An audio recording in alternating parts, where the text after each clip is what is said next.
Abdul Muttalib Nabi Karim সাল্লাল্লাহু আলাইহি ওয়াসাল্লামের কি হয়? দাদা। উনি দেখা করতে চাইলেন আব্রাহার সাথে। আব্রাহা পারমিশন দিলেন, তিনি ঢুকলেন। তাকে বসতে সম্মানের জায়গা দেওয়া হলো। কুরাইশদের নেতা তিনি।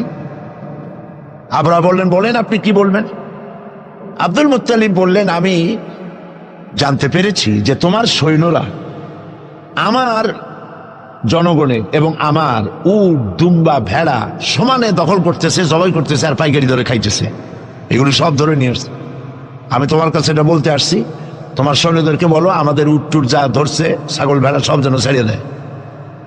আব্রাহা কই যে আশ্চর্য কথা, আমি মনে করেছিলাম যে তুমি কাবা শরীফ ভাঙতে আসছি আমি, আমারে অনুনয় বিনয় করে তুমি বলবা যে কাবা ঘর রক্ষা করো, তুমি ভাঙবো না। তা না কই তুমি তোমার গরু ছাগল উঠ বেড়ান, তোমার কাছে কি কাবার চাইতে উঠ বেড়া ছাগলের দাম বেশি? আব্দুল মুত্তালিব বললেন যে মোটেই না, ওইটার মূল্য আমাদের কাছে অনেক বেশি। তবে আমি ওইটার মালিক না, আমি উঠ ছাগল ভেড়ার মালিক, সেইটা আমি ছাড়াই নিতে আসছি। আর ঘরটা যার, আমি ওই ঘর ধরে বলে আসছি, হে ঘরের মালিক, তুমি তোমার ঘর থেকে ঘরকে ঠেকাও। আল্লাহ পাক তখন ঘর ঠেকাই দিছিলেন, কারণ এই ঘর ঠেকাবার মতো কোনো লোক তখন ছিল না। বাইতুল মুকাদ্দাস যখন আক্রান্ত হয়, বাইতুল মুকাদ্দাস যখন ইহুদরা আক্রমণ করে, তখন এই পৃথিবীতে 70 কোটি মুসলমান ছিল। যেই পৃথিবীতে 70 কোটি মুসলমান বাস করে, সেই মুসলমানেরা যদি তাদের কেবলায় উলা ইহুদিরা দখল করে নেয়, তা ঠেকাবার দায় দায়িত্ব তাদের মধ্যে, সেন্স অফ প্রেস্টিজ যদি ইস্যু না হয়, সর্দি গরমি না হয়, এটা ঠেকাবার দায়িত্ব আল্লাহর নাই। আর বাবরি মসজিদ যখন ভাঙা হয়, তখন এই পৃথিবীতে মুসলমানদের সংখ্যা 125 কোটির কাছাকাছি। 125 কোটি মুসলমান যে পৃথিবীতে বাস করে, সেইখানে যদি মুসলমানেরা তাদের মসজিদ ভাঙ্গে, তাতে করে যদি তাদের গা না জ্বলে, তো আল্লাহ পাক এখানে তয়রান আবাবিল পাঠাবেন না, জরুরত নেই। ঠিক আজ অনুরূপ ভাবে ইরাকের উপরে যে হামলা হচ্ছে, পৃথিবীর মুসলমানেরা নিজেদের জমিন ছেড়ে দিচ্ছে, আমার জমিনের উপরে দাঁড়াই আমার বাইরে পিটাও, আমার ভাইকে মারো, হত্যা করো, আমি তোমার বিমান বাহিনীকে, আমি তোমার নৌবাহিনীকে, তোমার ল্যান্ড ফোর্সকে জায়গা করে দিলাম। এই যদি দেয়, তা আল্লাহ পাক সাহায্য কেন করবেন? আল্লাহর ওয়াদা, আল্লাহর সাহায্যের ওয়াদা তো মুমিনদের জন্য। ওয়া কানা হাক্কান আলাইনা নাসরুল মুমিনিন, মুমিনদেরকে সাহায্য করা আমি আল্লাহর জন্য ওয়াজিব। আল্লাহ রাব্বুল আলামিন কোরআনে কারীমের মধ্যে বলেছেন, ওয়ালা তাহিনু ওয়ালা তাহজানু ওয়া আনতুমুল আলাউনা ইন কুনতুম মুমিনিন। কোনো ভয় নাই, কোনো চিন্তা নাই, যদি মুমিন হও আমি আল্লাহ তোমাদেরকে বিজয় দান করব। ইজা ফাতাশ শারত ফাতাল মাশরুত। শর্ত যদি পালন করা না হয়, ওয়াদা পূরণ হবে না। শর্ত হচ্ছে মুমিন হও, আল্লাহ বলছেন আমি সাহায্য করব। আমরা কি মুমিন হইতে পারছি? জবাব চাই, মুমিন হইতে পারছি? নিজের বুকের কাছে হাত দেন, নিজের কলবের কাছে, নফসের কাছে প্রশ্ন করুন। আল্লাহ যে মুসলমান চান, রসুল যে মুসলমান চান, যে কোয়ালিটির, আমি কি সেই কোয়ালিটি, সেই রিকোয়ারমেন্ট আমি কি ফুলফিল করতে পেরেছি? মন থেকে একটা নেগেটিভ জবাব আসবে, মন বলবে না এখনো হইতে পারো নাই। দাড়ি, টুপি, জামা, হজ, নামাজ হয়তো সবই ঠিক আছে, নামাজ পড়তে পড়তে হয়তো কপালে দাগও লেগেছে, কিন্তু মুমিন হওয়ার জন্য যেটা প্রয়োজন ছিল সেটা এখনো হয় নাই। এই জন্য আমি মাঝে মধ্যে দুঃখ করে বলি, মরা মানুষ তো জিন্দা হইতে পারে না, ঠিক কিনা? কিন্তু কোন মরা মানুষ যদি জিন্দা হইতে পারতেন, এমন কোন সিস্টেম যদি থাকতো, আর একজন সাহাবী যদি জিন্দা হতে পারতেন, আর আমাদেরকে যদি দেখতেন, আমাদের আমালগুলি যদি দেখতেন, চিৎকার দিয়ে বলতেন আল্লাহর কসম, মুহাম্মদ সাল্লাল্লাহু আলাইহি ওয়াসাল্লাম রক্ত দিয়ে, সাহাবায়ে কেরাম জীবন দিয়ে যে মুসলমান তৈরি করে গেছিলেন, এরা সেই মুসলমান না। আমাদের ইসলাম শুধু মসজিদের মধ্যে, আমরা যে মুসলমান তার পরিচয় শুধু মসজিদের মধ্যে। মসজিদ থেকে বেরিয়ে যাওয়ার পর আমার আচরণ আর হিন্দুর আচরণ আর খ্রিস্টানের আচরণের মধ্যে, ইহুদির আচরণের মধ্যে কোনো পার্থক্য আছে কি? বরং আমি তো আরো বাড়িয়ে বলবো, এক ধাপ এগিয়ে, এই পৃথিবীতে যদি চ্যালেঞ্জ হয়, কম্পিটিশন হয়, পৃথিবীতে সব থেকে বেশি মিথ্যে কথা কারা বলে? জবাব রূঢ় হলো বাস্তব। জবাবটা হচ্ছে মুসলমানেরাই। ওজনে কম দেয় কারা বেশি? মুসলমান। খাদ্যে ভেজাল দেয় কারা বেশি? মুসলমান। তাহলে আল্লাহর রহমত আমরা কেন পাবো? এই জন্য কোরআনে কারীম যে উদ্দেশ্যে এসেছিল, আমরা সেই উদ্দেশ্যকে পূরণ করতে পারিনি। কোরআন শরীফ, সুবহানাল্লাহ, সুবহানাল্লাহ, কোরআন একটি বর্ণ মুহাম্মদ সাল্লাল্লাহু আলাইহি ওয়াসাল্লামের বানানো এর মধ্যে নাই। আল্লাহু আকবার। দেখেন না কোরআন শরীফের অরিজিনালিটি, এর অথেন্টিসিটি, এর নির্ভরতা, এর পিউরিটি কতটা 100% মিয়া বিল মিয়া কারেক্ট। সেটা হলো এই কোরআন শরীফে 114টি সূরার প্রত্যেকটি সূরার শিরোনামে আছে বিসমিল্লাহির রহমানির রহিম। একটা সূরায় নাই। কোন সূরা? কেন নাই? এই জন্য নাই যেহেতু এই সূরা নাজিলের সময় আল্লাহ পাক এটা বলেন নাই। জিবরাইল আলাইহিস সালাম যখন নবী করিম সাল্লাল্লাহু আলাইহি ওয়াসাল্লামের কাছে এটা তেলাওয়াত করে শোনায়েছেন, তিনি বিসমিল্লাহ তখন বলেন নাই। নবী করিম সাল্লাল্লাহু আলাইহি ওয়াসাল্লাম যখন সাহাবায়ে কিরামকে লিখতে বলেছেন, কাতেবে ওহী যারা ছিলেন, তখন তিনি এই সূরার প্রথমে বিসমিল্লাহ বলেন নাই, তাই বিসমিল্লাহ এখানে লেখা হয় নাই। তার মানে হচ্ছে কোরআন শরীফ বিন্যাস করা, এর শব্দ বিন্যাস, সূরা বিন্যাস, এর সবকিছুকে বিন্যস্ত করার দায়িত্ব ছিল আল্লাহ পাকের। সুবহানাল্লাহ। আল্লাহ রাব্বুল আলামিন কোরআনে কারীমের মধ্যে বলেছেন, ইন্না নাহনু নাযালনা যিকরা ওয়া ইন্না লাহু লাহাফিজুন। কোরআন নাজিল করেছি আমি আল্লাহ, আর এর সংরক্ষণের সবটুকুন দায়িত্ব আল্লাহ রাব্বুল আলামিন নিজেই গ্রহণ করেছেন, আমি গ্রহণ করেছি। নাজিল করছি আমি, হেফাজত করবো আমি। কে? বলেন সবাই। আমি হেফাজত করবো এটাকে। আল্লাহ পাক গ্যারান্টি দিচ্ছেন, ওয়ালাউ তাকাওয়ালা আলাইনা বা'দাল আকাবিল। আমার নবী যদি নিজের থেকে বানিয়ে কোনো কথা আমি আল্লাহর নামে কোরআন শরীফের ভিতরে চালাই দিতেন, আমি আমার নবীর ডান হাত চেপে ধরতাম, আর তার কণ্ঠ নালীকে আমি আল্লাহ কেটে ফেলে দিতাম। কত বড় কথা! গলা কেটে ফেলে দিতাম। একটি কথাও যদি নিজের থেকে বানিয়ে বলতেন, সুবহানাল্লাহ বলেন। সেই কোরআন একটি শব্দ মানুষের নেই। আল্লাহ পাক বলেছেন, এর উপর, কোরআনের উপর থেকে, এর নিচের থেকে, এর ডান থেকে, এর বাম থেকে, এর ভিতরে শয়তানের বাতিলের প্রবেশের কোনো অধিকার নয়। যদি থাকতো এতদিনে কত বেড়াছাড়া করতো, সেরা বেড়া করতো, উল্টো পাল্টা করিয়া সর্বনাশ করে ফেলাইতো, ঠিক কিনা? পৃথিবীতে শত শত কোটি খ্রিস্টান পৃথিবীতে আছে। খ্রিস্টানদেরকে চ্যালেঞ্জ করুন তো, যে একটা বাইবেলের হাফেজ দাও আমাদেরকে। সারা পৃথিবীতে একটা হাফেজ চাই, বাইবেল মুখস্থ করছে, পাওয়া যাবে? যাবে না। হিন্দুদেরকে চ্যালেঞ্জ করে, কত কোটি হিন্দু আছে তোমাদের, বেদ তোমাদের ধর্মগ্রন্থ, বেদ মুখস্থ করছে, এরকমটা হাফেজ দাও, পারবে দিতে? পারবেন। মহান আল্লাহ রাব্বুল আলামিন কোরআনে কারীমকে হেফাজত করেছেন। সূরা কমরের মধ্যে রাব্বুল আলামিন বলেছেন, ওয়ালাকাদ ইয়াসসারনাল কুরআনা লিযিকরি ফাহাল মিন মুদ্দাকির। আল্লাহ পাক বলেন, অবশ্যই কোরআনে কারীমকে আমি মানুষের কাছে মুখস্থ করার জন্য আর বোঝার জন্য সহজ করে দিয়েছি। মুখস্থ করাও সহজ আর বোঝাও সহজ।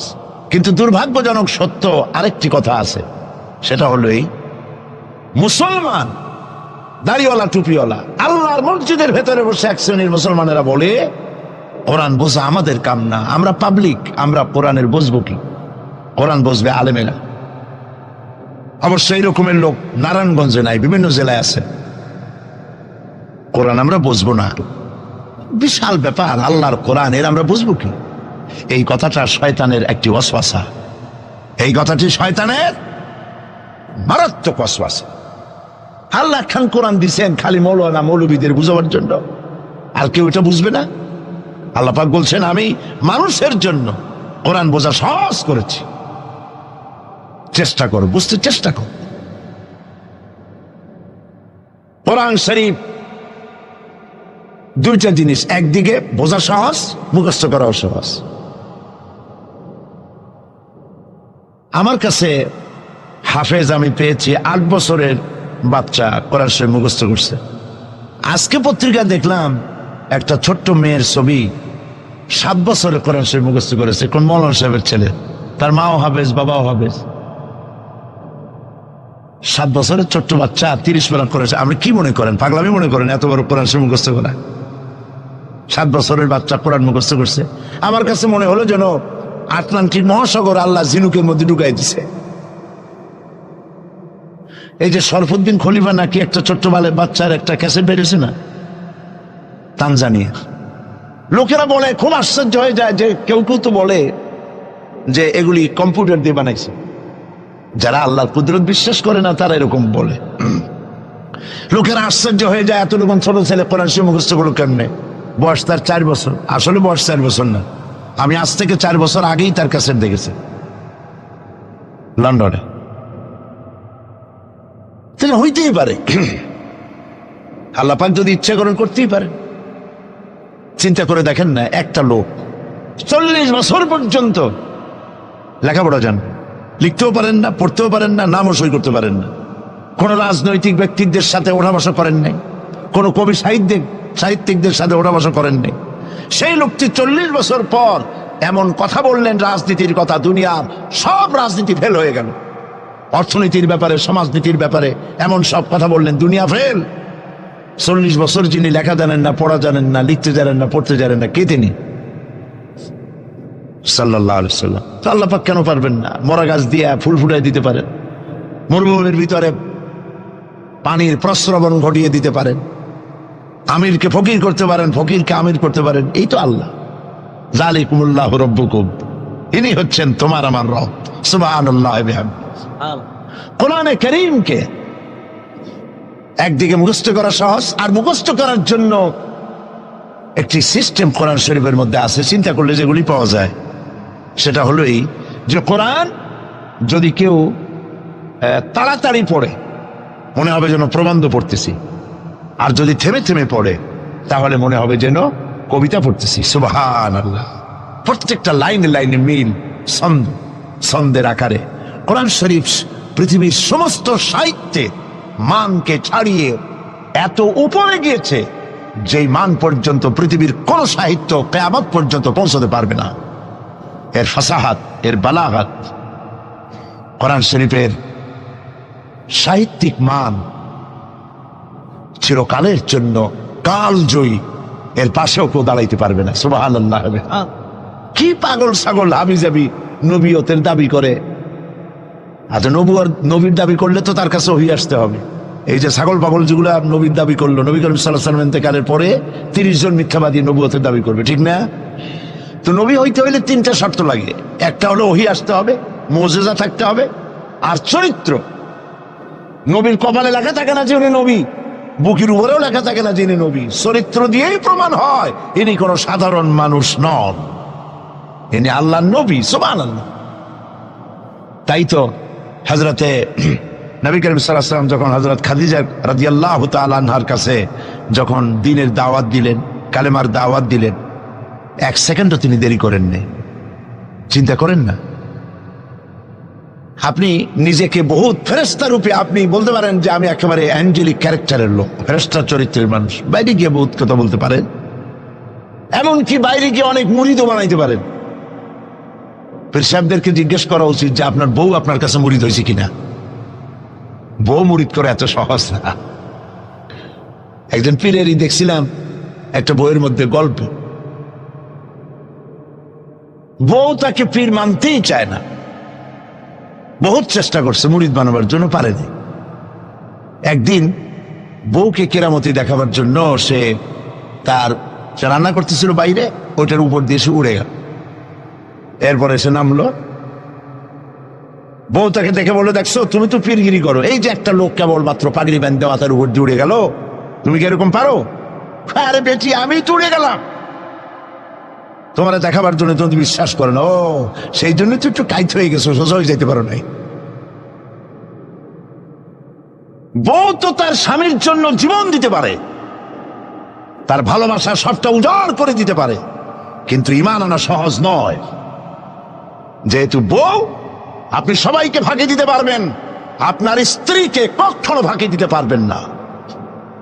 আপনি কোথায় যান, কত রাত্রে বাড়ি ফেরেন, কার সঙ্গে টেলিফোনে কথা বলেন, আপনার ইনস অ্যান্ড আউট, ভেতর এবং বাইরের সব সূর্যের মতো পরিষ্কার আপনার স্ত্রীর কাছে। এই জন্য নবী করিম সাল্লাল্লাহু আলাইহি ওয়াসাল্লাম বলেছেন, তোমাদের মধ্যে উত্তম সেই ব্যক্তি যে ব্যক্তি তার স্ত্রীর কাছে উত্তম। আমি আমার স্ত্রীদের কাছে উত্তম ব্যক্তি। সুবহানাল্লাহ।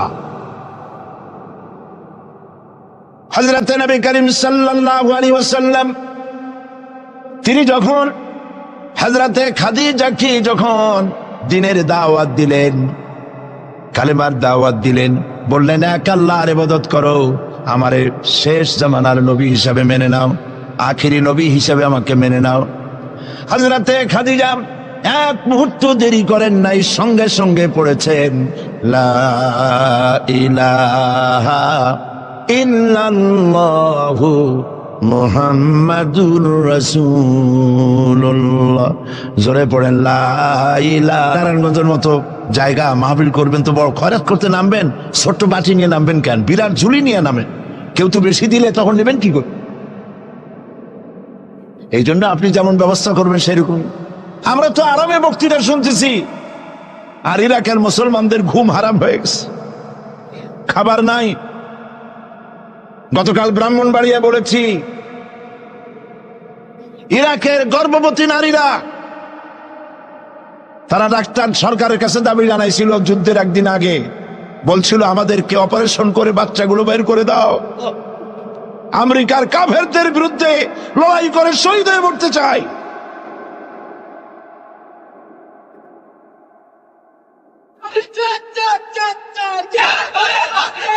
আমরা কিচ্ছু করতে পারবো না, কিন্তু দোয়া করতে পারবো। কি করতে পারবো? তবে দোয়া কবুল হোক আর না হোক এই নিয়ে তাড়াহুড়ো করবেন না। অনেকে মনে করে দোয়া তো করছিলাম, আফগানের জন্য হয়েছে কি? এই জাতীয় কথা বলা ইমানের বিপরীত, ইমানের খেলাফ।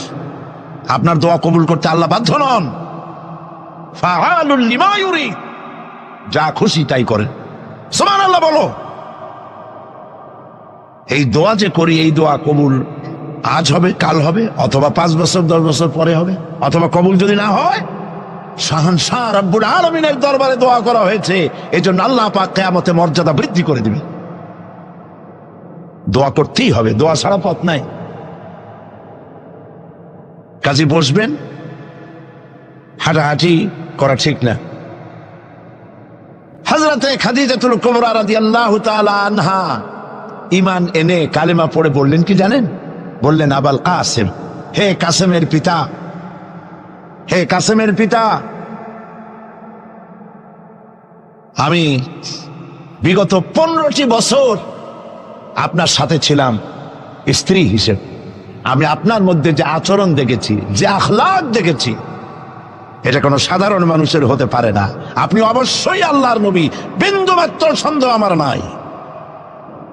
সুবহানাল্লাহ। প্রিয় ভাই সব, সেই নবীদের জন্য 3টি শর্তের কথা বলেছিলাম। একটা হলো ওহী, একটা মুজিজা, একটা উন্নত মানের চরিত্র। ওহী ছাড়া নবী হওয়া যায় না। এই কোরআন সর্বশেষ ওহী মুহাম্মদ সাল্লাল্লাহু আলাইহি ওয়াসাল্লামের পরে। এরপরে আল্লাহর কোন ওহী আসবে না, একটা শব্দ আসবে না পৃথিবীর মানুষের জন্য।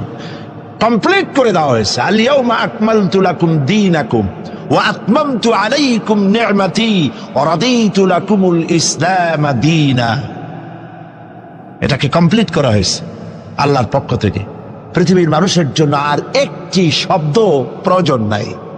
বিজ্ঞানের আবিষ্কার যত বাড়ুক, কোরআন শরীফের কিচ্ছু তাতে আসে যায় না। যদি কোন আহাম্মক বলে যে বর্তমান হলো বিজ্ঞানের যুগ, কোরআন নাজিল হয়েছে কত বছর আগে? ১,৫০০ বছর আগে কোরআন নাজিল হয়েছে, সেই যুগের কোরআন। আর এখন মডার্ন যুগ, এখন কি এগুলি চলে? আরে বাবা, তোমার বিজ্ঞান ফেলের সামনে। বিজ্ঞানের থিওরি হচ্ছে, বিজ্ঞানের একটি থিওরি এই যে বিজ্ঞানের কোন থিওরি ফাইনাল নয়। আজকে এক বিজ্ঞানী এক কথা বলে, কালকে আরেকজন আরেক কথা বলে। একদিন তো ডারউইন বলেছে এই মানুষগুলো মানুষ না, সবগুলা বান্দর। ও নিজেও বান্দর। বান্দর কেন? মানুষের নাকি দেখা যায় বান্দরের মতো। আচ্ছা বলেন, বান্দর আমার মামু হয়, শিম্পাজি আমার নানা, ওরাং ওটাং দাদা, এ বলে এর মধ্যে কোনো গৌরব আছে? এর মধ্যে কোনো গৌরব আছে? কোনো গৌরব নাই। ডারউইনের গোষ্ঠী বান্দরের গোষ্ঠী হইতে পারে, কিন্তু আমরা বান্দরের গোষ্ঠী না। আমরা আসছি আদম থেকে, আদম আসছে মাটি থেকে। সুবহানাল্লাহ। ওই সময় সে বলছিল, আমি চিন্তা করছি যে কয় বোতল খাইয়া এরকম লিখতে পারে। ওই সময় সে বলছে মানুষ বান্দর জাতি। এরপরে যারা পৃথিবীতে বিজ্ঞানী, তার সমকালীনের পরপরই যারা এসছে, তারা রিসার্চ করে বলেছে এই ডারউইনের এই কথা হলো একটা বান্দরামি, এটা ঠিক না।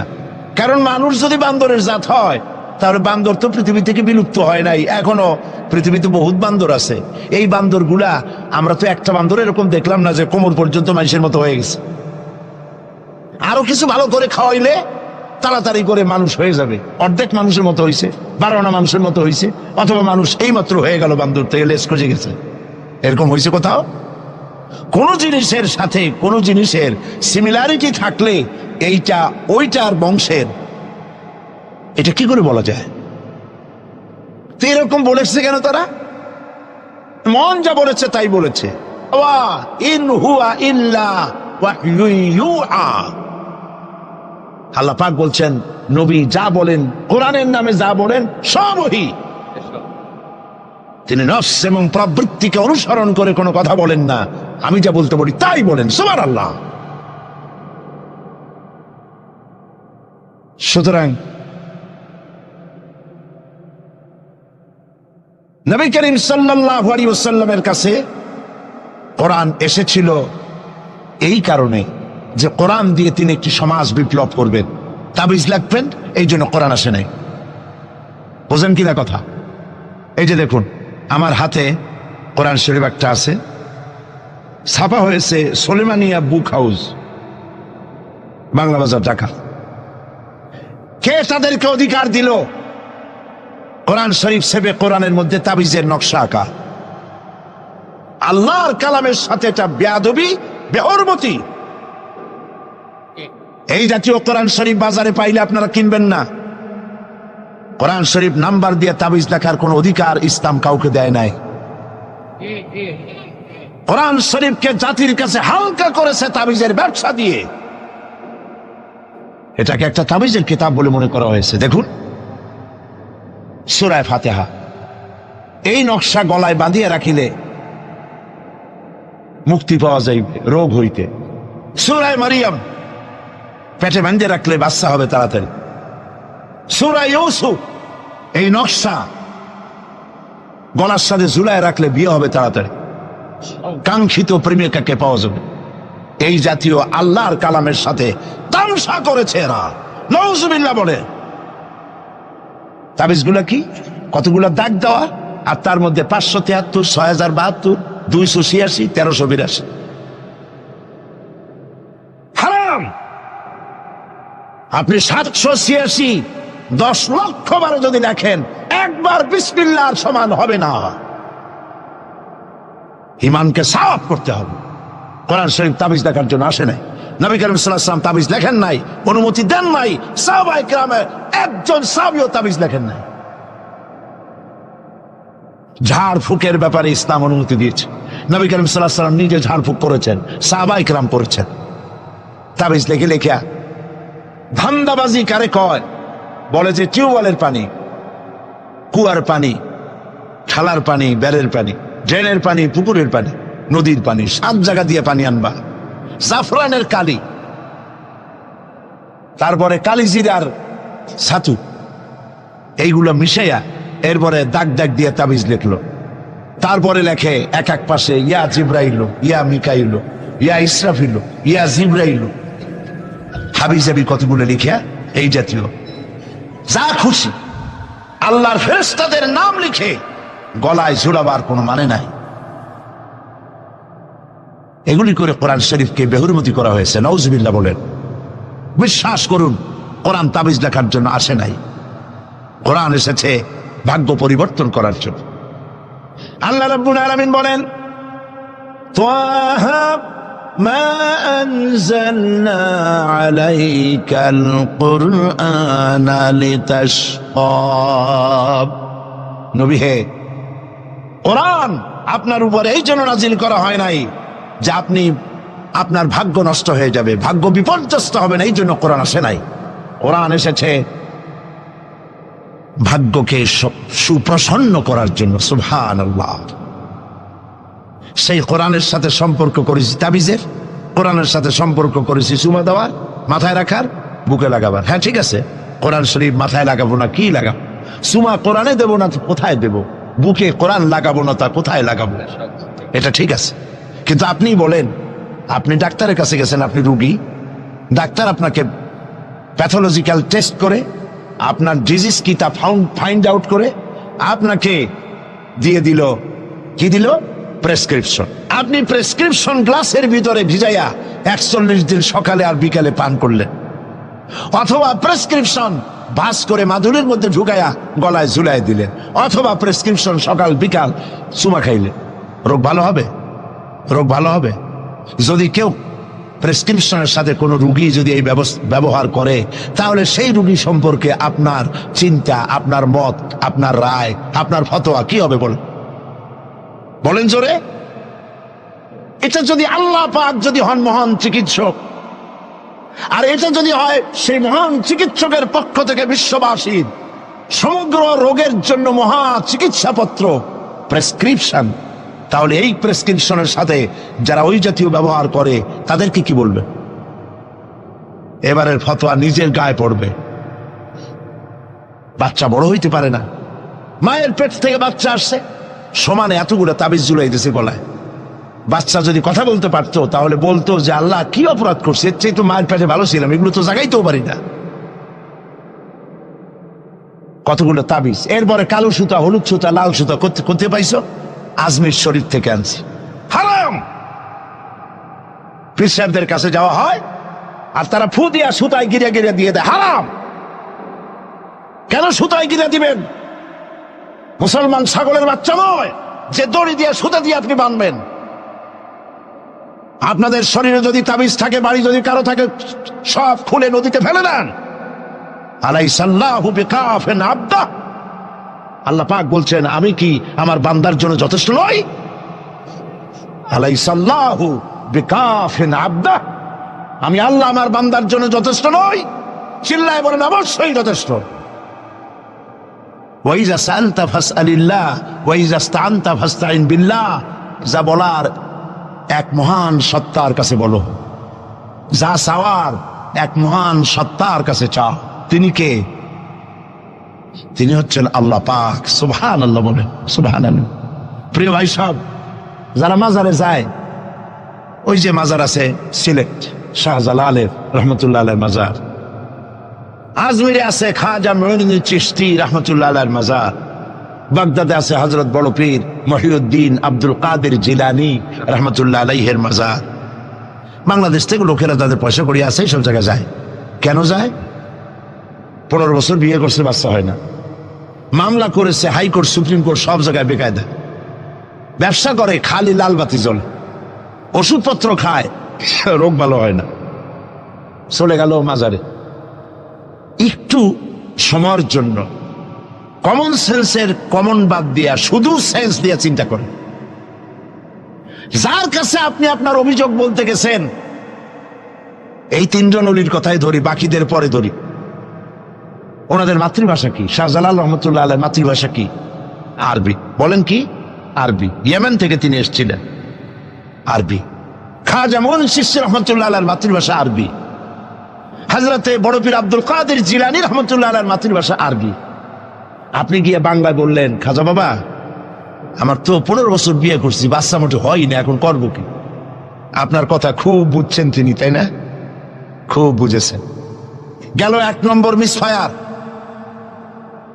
2 নম্বরে, আপনি যে কবরের কাছে গিয়ে এই কথাগুলি বলছেন, তিনি যে কবরে আছেন তার গ্যারান্টি কি?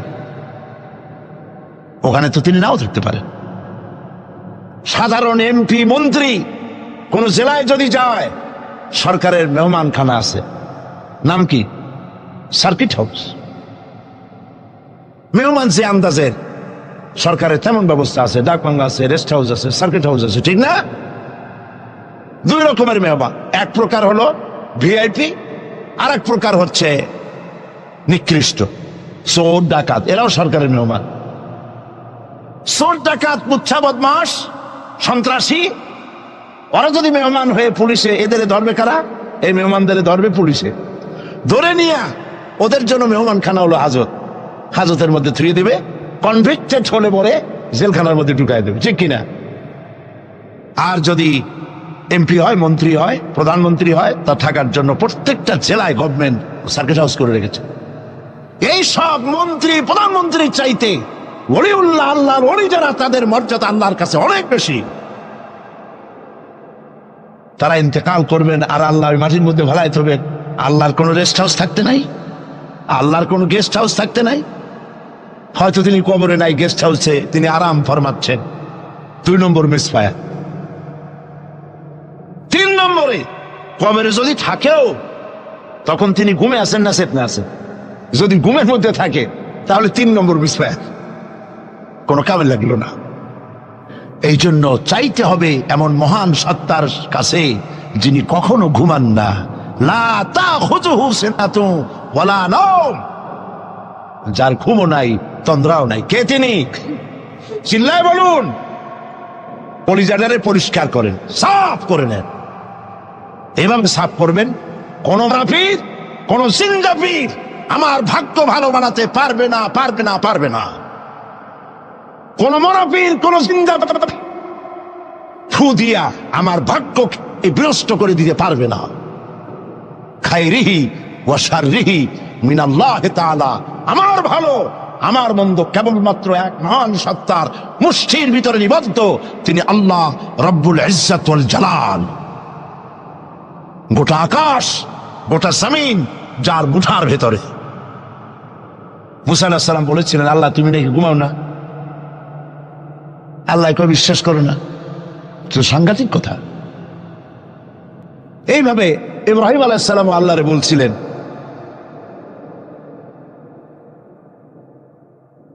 রব্বি আরিনি কাইফা তুহইয়াল মাউতা, আল্লাহ তুমি মরাকে জিন্দা করো কেমনে? আল্লাহ কয়, আওয়ালাম তুমিন, বিশ্বাস করো না? ইব্রাহিম আলাইহিস সালাম কাঁপে গেছেন। তিনি সাথে সাথে বললেন বালা। তিনি কিন্তু নাম বলতে পারতেন, যদি নাম বলতেন তো ভুল হইতো না। তো নাম আর বালা সমর্থবদল। তিনি বলতেন হ্যাঁ, কিন্তু নাম বলেন নাই, বলেছেন বালা। সাথে সাথে একটু দেরি করেন নাই। আল্লাহ প্রশ্ন করেছেন, কত বড় লোভ পয়গম্বরের জন্য, আওয়ালাম তুমিন, বিশ্বাস করো না যে আমি মরারে চিন্তা করতে পারি? ইব্রাহিম আলাইহিস সালাম বললেন বালা। এর অর্থ হচ্ছে হয় নট, কেন নয়, অবশ্যই বিশ্বাস করি। ওয়ালাকিন লিয়াতমাইন্না কলবি, তবে মূল বিষয় হলো যদি আমি চোখে দেখতাম, কানে শোনার, চোখে দেখা ব্যাপারটা একটু ভিন্ন। আল্লাহ বলেন, বিশ্বাস যখন করছো, মরারে কেমনে চিন্তা করি আমি তোমাকে দেখাবো। সুবহানাল্লাহ, এই কোরআন শরীফের মধ্যে আল্লাহ বলেছেন।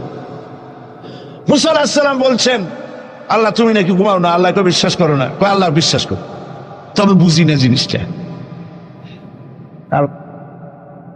মুসা আলাইহিস সালাম ভয় পেয়ে গেলেন। আল্লাহ রাব্বুল আলামিন বলেন, ভয়ের কোনো কারণ নাই। এটি একটি উদাহরণের জন্য আমি তোমাকে গ্লাস নিয়ে দাঁড়িয়ে থাকতে বলেছিলাম। একটা গ্লাস হাতে নিয়ে কয়েকটা সেকেন্ড বা একটা মিনিটও দাঁড়াইতে পারলা না, হাতের থেকে ঘুমের কারণে ভেঙ্গে চুরমার হয়ে গেল। তোমার রব, তোমার আল্লাহ হাতের মুঠার ভিতরে সপ্ত আসমান জমিন কুল কায়নাত, এর কন্ট্রোলিং সিস্টেম, এর ট্রাফিক সিস্টেম সবকিছু আল্লাহ রাব্বুল আলামিন কন্ট্রোল করেন। তোমার আল্লাহ যদি ঘুমায় যায় সব শেষ হয়ে যাবে। লা তাখুযুহু সিনাতুন ওয়ালা নাওম, তার ঘুমও নাই তন্দ্রাও নাই। আর তাছাড়া মাখলুক তার যে আদত, খালেকের সে আদত হতে পারে না। সৃষ্টি তার বউ হয়, বাচ্চা হয়, ঘুমায়। লা তাখুযুহু সিনাতুন ওয়ালা নাওম, তার ঘুমও নাই তন্দ্রাও নাই। আর তাছাড়া মাখলুক তার যে আদত, খালেকের সে আদত হতে পারে না। সৃষ্টি তার বউ হয়, বাচ্চা হয়, ঘুমায়, খায়, পেশাব পায়খানা লাগে। মাখলুক খালেকেরও যদি তাই হয় তাহলে তিনি মাখলুকের মতোই হয়ে গেলেন, খালেকের মর্যাদা রইল না। কাজী সৌভাগ্য রজনী শাবান মাসের মধ্য রজনী নয়, বরং মুসলমানদের জন্য প্রত্যেকটা রাত সৌভাগ্য রজনী হতে পারে।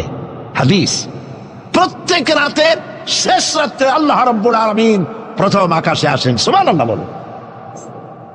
প্রথম আকাশে এসে আল্লাহ রাব্বুল আলামিন ডাকতে থাকেন,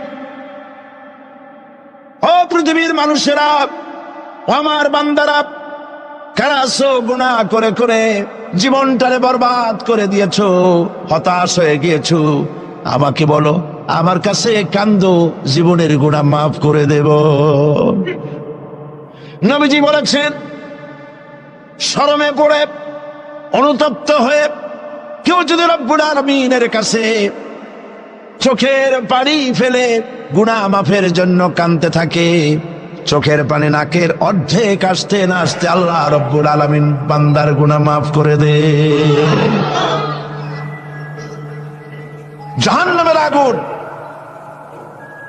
প্রশান্ত মহাসাগর, আটলান্টিক মহাসাগর সহ 7টি মহাসাগরের পানি যদি ঢেলে দেওয়া হয়, জাহান্নামের 1 ইঞ্চি আগুন নিবাইতে পারবে না।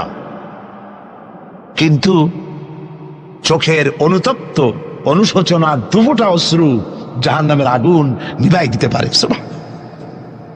কান্দো, কান্দার চাইতে বড় জিনিস নাই। ফালিয়াদহাকু কালিলাও ওয়ালিয়াবকু কাসীরা, বেশি করে কান্দো, কম করে হাসো। আমরা কোনটা করি? আরে সবটা উল্টা করি। হিসাব করেন তো, এটা ইংরেজি কি মাস, বাংলা আরবি কি মাস? মুহররম। এটা আরবি কি মাস? মুহররম। গত বছরের মুহররম থেকে এই বছর মুহররম পর্যন্ত গুনার কে বলেন? প্রথম আকাশে সে প্রত্যেক রাত্রে রব্বুল আলামিন ডাকতে থাকেন, আমাকে বলো, আমি রোগ ভালো করে দেব। রুজি কামাইতে পারো না, অনাটনে জীবন যায়, বউরে বাচ্চারে খাওয়াইতে পারো না, আমারে বলো। এভাবে আল্লাহ পাক ডাকতে থাকেন। সময় মতো যারা গভীর রজনীতে উজু করে তাহাজ্জুদের নামাজ আদায় করে রব্বুল আলামিনের দরবারে কান্দে, আল্লাহ রাব্বুল আলামিন তখন ফেরেশতাদের জিজ্ঞেস করেন, ফেরেশতারা, পৃথিবীর মানব গোষ্ঠী ঘুমিয়ে আছে, এই যে মানুষগুলি দেখা যায় আরামের ঘুম হারাম করে কি যেন বলে আর কান্দে, কান্দে কেন বল? ফেরেশতারা বলে, রব্বুল আলামিন তুমি তো জানো। আল্লাহ বলেন, জানি, তারপরেও তোমাদের মুখে শুনতে চাই। ফেরেশতারা বলে, রব্বুল আলামিন তোমার বান্দা গুনাহ করেছে, গুনাহ দিয়া জীবন নষ্ট করে ফেলেছি, বুঝতে পেরেছে জাহান্নাম ছাড়া কোনো পথ নাই, তারা গুনাহ মাপ চায়, জাহান্নাম থেকে বাঁচতে চায়, জান্নাতে যেতে চায়। একটা একটা করে সব তারা বলে। আল্লাহ পাক জিজ্ঞেস করেন, আমার ফেরেশতারা, আমার এই বান্দাগুলি কি আমার দোজখ দেখেছে? ফেরেশতারা বলে, না, দেখে নাই। আমার জান্নাত কি দেখেছে? না, দেখে নাই। আমারে কি দেখছে? না, দেখে নাই। রব্বুল আলামিন বলেন, ফেরেশতারা শোনো, আমার এই বান্দাগুলি আমারে দেখে নাই, আমার বেহেশত দেখে নাই, দোজখ দেখে নাই, শুধুমাত্র কোরআনের কথা, নবীর কথা বিশ্বাস করে আরামের ঘুমকে হারাম করে আমার কাছে যেভাবে কাঁদতেছে, ও আমার ফেরেশতারা, আমার জালাল ও ইজ্জতের কসম, আমার রহমতের দরিয়ায় জোশ লেগে গেছে। শুনে রাখো ফেরেশতারা, এই ক্রন্দনরত বান্দাগুলিরে আমি আল্লাহ মাফ করে দিলাম। হতে পারে প্রত্যেকটি রাত আপনার আমার জন্য লাইলাতুল বারাত, লাইলাতুল কদর। ভাগ্য নিজেকে তৈরি করতে হবে। বিশ্বকবি আল্লামা ইকবাল বলেছেন, খুদি কো কর ইতনা বুলন্দ कि हर तकदीर लिखने के पहले खुदा पूछे बंदा को बता तेरी रजा क्या है। নিজের ব্যক্তিত্ব, পার্সোনালিটি, শখসিয়তের প্রস্ফুটন এমন ভাবে ঘটাও আল্লাহর কাছে, যাতে আল্লাহই জিজ্ঞেস করে, বান্দা তুই বল তোর ভাগ্যটা আমি কিভাবে লিখবো। সুবহানাল্লাহ। আল্লামা ইকবালের শেরগুলো যখন আমি আল্লামা ইকবালের খুবই ভক্ত, আমার কাছে মনে হয় তার প্রত্যেকটি শের, প্রত্যেকটি কবিতার লাইন কোরআন শরীফের তাফসীরের বিমূর্ত প্রতীক হয়ে বেরিয়েছে। দাড়ি কামানো মানুষ, কতগুলো মোষ, কেমনি পারলেন? আমি মাঝে মধ্যে খুব বিস্ময় বোধ করছি, কিভাবে এই ধরনের একজন লোক প্রত্যেকটি কথা কোরআনের তাফসীর হয়ে বেরোলো কেমনে? কোরআন রে আপনি বুঝলেন কেমনে? আমি অক্সফোর্ড ইউনিভার্সিটিতে প্রোগ্রাম করেছি। অক্সফোর্ড ইউনিভার্সিটিতে আল্লামা ইকবাল যেখানে পড়াশোনা করতেন, যে রুমে থাকতেন, রিসার্চ করতেন, শিক্ষকরা আমাকে সেটা দেখিয়েছে। পৃথিবীর বড় বড় নাম করা ব্যক্তিরা সেখান থেকে অক্সফোর্ডে পড়াশোনা করেছে, লেখাপড়া করলেন অক্সফোর্ডে, পাশ্চাত্যে। অথচ পাশ্চাত্য তারা গিনতে পারল না।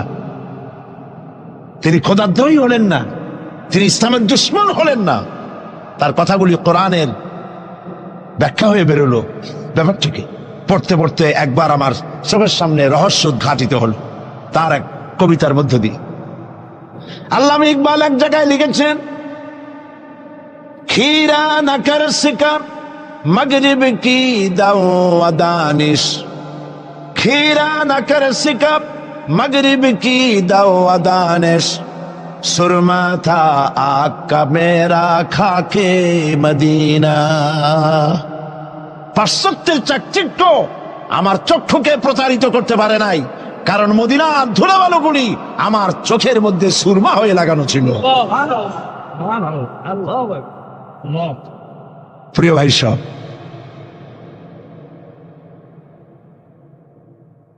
ব্যক্তিত্ব এমন তৈরি করতে হবে আল্লাহর দরবারে, আল্লাহ ছাড়া কিছু নেই। এই কলজার ভিতরে আল্লাহ এবং রসুলের মহব্বত ছাড়া সব মহব্বতকে উৎখাত করে দিন। বিবির মহব্বত, বাচ্চার মহব্বত, পৃথিবীর মহব্বত, সব মহব্বতকে এর উপরে স্থান দিতে হবে আল্লাহ এবং রসুলের। তাহলেই সঠিক মুসলমান হতে পারবো। আর এইরকম মুসলমান 130 কোটির দরকার নাই, 313 জন যথেষ্ট।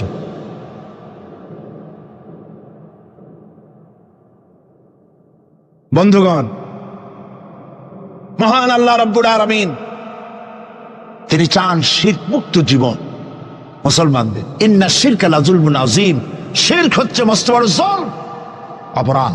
শিরক করবা না। নবীজি বলেছেন, তোমাকে যদি হত্যা করা হয়, টুকরা টুকরা যদি করা হয়, তোমাকে যদি আগুন দিয়ে জ্বালিয়ে ছাই ভস্ম বানায় উড়ায় দেওয়া হয়, তবুও আল্লাহর সাথে খবরদার শরীক করবা না। শিরক করি, জেনেও করি, না জেনেও করি, সওয়াবের নিয়তেও করি, ঠিক কিনা? বিশ্রামের নামে মানত করা হয়, জায়েজ নাই। মুসলমানরা মানত করে না, মেয়ে লোকেরা বেশি করে। একটু বিপদ পড়লেই বাগদাদের নামে 5 টাকা, অমুক জায়গার পেশাবের নামে মুরগি, অমুক জায়গার নামে ডিম, হাবিজাবি মানত করে তোর হারা। মানত হবে শুধুমাত্র কার নামে? বলেন বলেন জোরে। আল্লাহ ছাড়া কারো নামে মানত করা যাবে না। মাজারগুলির উপরে আগরবাতি, মোমবাতি, চাদর দিয়ে আমাদের দেশে মাজারগুলি যা করছে, আরে এই কি মুসলমানে করে? মুসলমানের সম্পর্ক তো মাজারের সাথে কোন সম্পর্ক নাই। মুসলমানদের সম্পর্ক হবে মসজিদের সাথে। এই পৃথিবীতে শ্রেষ্ঠ জায়গা কোনটা? চিল্লায় বলেন। আর সব থেকে নিকৃষ্ট জায়গা কোনটা? বাজার, নট মাজার। বাজার নিকৃষ্ট, মসজিদ উৎকৃষ্ট। মাজারে কেন যান? আপনার মনটা দুর্বল। মাজারের কাছ থেকে দেখবেন ট্রাক, বাস যখন চালায় রেস কমায় দেয়, আসতে যায়, কি জানি যদি পিসাব এটা উল্টাই ভালাই দেয়। পিসাবের সম্পর্কে আপনার ধারণা এত খারাপ। উনি মরে গিয়েও আপনার গাড়ি উল্টে মানুষ মারবে। নাউজুবিল্লাহ। মদিনা মুনাওয়ারায় মসজিদ নববী শরীফ, নবী করিম সাল্লাল্লাহু আলাইহি ওয়াসাল্লাম যেখানে শুয়ে আছেন, যার জাসাদ মুবারক, যার শরীর মুবারকের এক গেসা পশমও মাটির জন্য হজম করা হারাম, সেই মাজারের পাশ থেকে 130 মাইল 125 কিলোমিটার বেগে গাড়ি সমানে ছোটাছুটি করতেছে, কই অ্যাক্সিডেন্ট হয় না? এই ধরনের বাজে ভয় বাদ দিতে হবে। মাজারে আগরবাতি মোমবাতি চাদর দেওয়া জায়েজ নয়। মাজারে কোন দুঃখে আপনি কম বুঝ বানান? যেই দেশের মানুষ না খায় মরে, বিধবার শাড়ি নাই, এতিমের গায়ে চাদর নাই, মসজিদে কবরের মধ্যে গিয়া মশারি একটা টানাই দিয়েছে।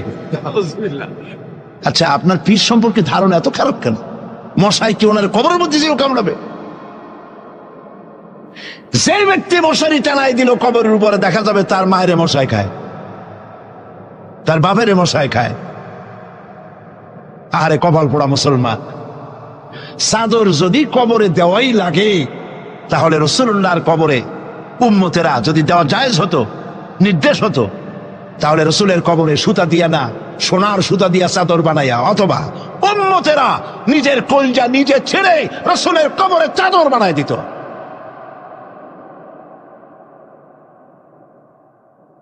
কাজে এগুলি বন্ধ করতে হবে। হাইকোর্টের মাজার, শাহ আলী বাগদাদের মাজার, বিভিন্ন জায়গায় যত মাজার আছে, এই সব মাজারে যাওয়া বন্ধ করে দিতে হবে। এগুলি গভর্নমেন্টের দায়িত্ব হেফাজত করার, আপনার যাওয়ার কোনো দায়িত্ব নাই। এখানে যাওয়ার অর্থই হলো আপনি শিরক করছেন।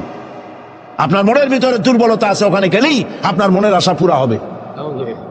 আপনি যাবেন মসজিদে, কোনো বিপদে পড়েছেন, উজু করেন, মসজিদে যান, 2 রাকাত নামাজ পড়েন, কাজায়ে হাজাতের, আল্লাহর কাছে হাত তুলে কান্দেন, দোয়া মঞ্জুর হয়ে যাবে।